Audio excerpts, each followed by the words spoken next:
Hi guys, today I'm gonna be looking through the new adjustments and we're gonna have a chill video here where I'm gonna showcase all the changes and I'm gonna try to showcase all of them because I can't really show all of them since I don't have a second account or anyone else to show it off with, but I'll show you as much as I can, so let's get into it. Okay, so starting off with Goatman, his maximum capacity for resentment is now reduced to 110 from 120. Then the second adjustment they adjusted Goatman with is the fact that now his full presence resentment recharge time got reduced from 2.1 resentment per second to 2 resentment 2 resentment a second basically, yeah.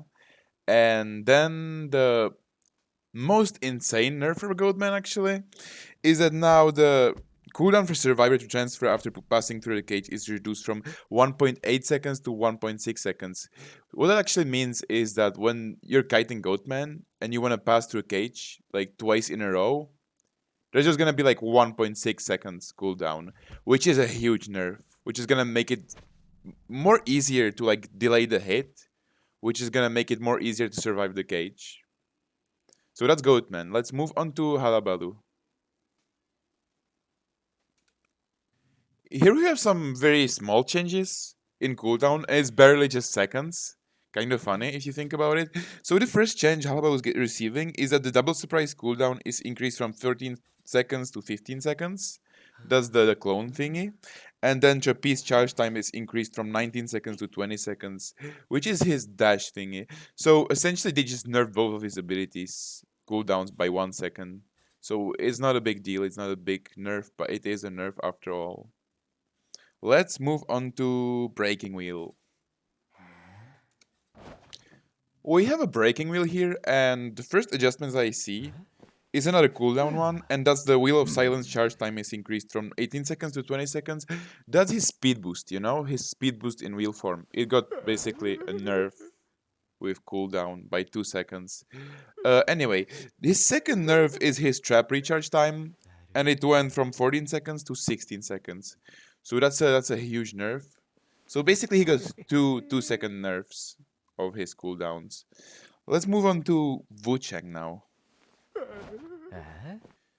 So now, if you highlight the survivor with your umbrella, it will stay on the survivor for like 5 seconds instead of 8 seconds, which I can actually show off now. Let's test that out, shall we? Okay, I'm gonna test that out. I'm not a good Wuchang player, but there we go. He's green now. 1, 2, 3, 4, 5. Yeah, it just goes away after 5 seconds instead of 8 seconds. Let's move on to the first survivor, and that's gonna be Lucky Guy. So now, each time Lucky Guy opens a chest, the chest opening speed is permanently increased by 2.5 seconds, up like until 7 seconds. That's the maximum debuff he can get. So let's test that out real quick.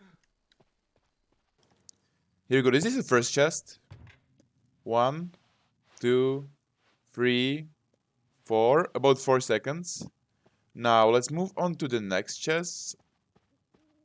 Here we have the second chest. 1, 2, 3, 4, 5, 6. Around 6 seconds now. Let's move on to the third chest and the last one, I suppose. This is the third chest, which should be 7 seconds now. 1, 2, 3, 4, 5, 6, 7.5 or something like that. That's what they said basically in the notes. That's all for Lucky Guy here. Let's move on to the next survivor. So Cheerleader received few buffs actually. Motivate movement speed reduction reduced from 40% to 30%, and its duration shortened to 3.5 seconds. That's the first one. So I assume that's the movement debuff you get after you use your speed boost. So let's test that out real quick. 1, 2, 3.5. Yeah, that's the buff here. And then she's getting a second buff, I think. And let me read it out loud. Encourage stacks consumed when using Excited on a down teammate reduced to 25, 35, 40 stacks. and I don't really know how that actually works. I guess I can't really test that out, unfortunately. So let's move on to the next survivor, Escapologist. So first off, they increase the range of his transfer, like rocket share transfer ability, right? From 38 meters to 47 meters. But the rescue lockout is gonna be like longer by 1 second. They reduce the cooldown of Thurible, however you want to pronounce that, to 20 seconds. If Survivor and Hunter are in the smoke, the Hunter reveals their position to Survivor. So let's test that out real quick. Here we have the Hunter, and I'm gonna drop the smoke on them. And now, if I'm in the smoke, it should reveal the Hunter location for me. And it actually does now. That is useful since the Hunter doesn't really see you.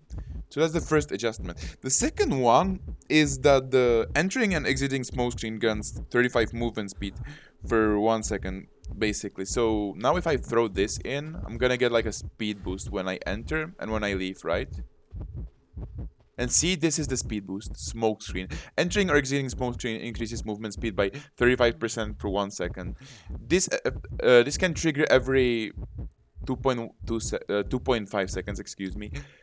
I kind of understand now that you can throw this in and you can keep going in and out like this to like get as much speed boost as possible. Look. Yeah. Kind of like this. So I get speed boost here. Now I wait a bit. So let's try again. I throw this in front of me.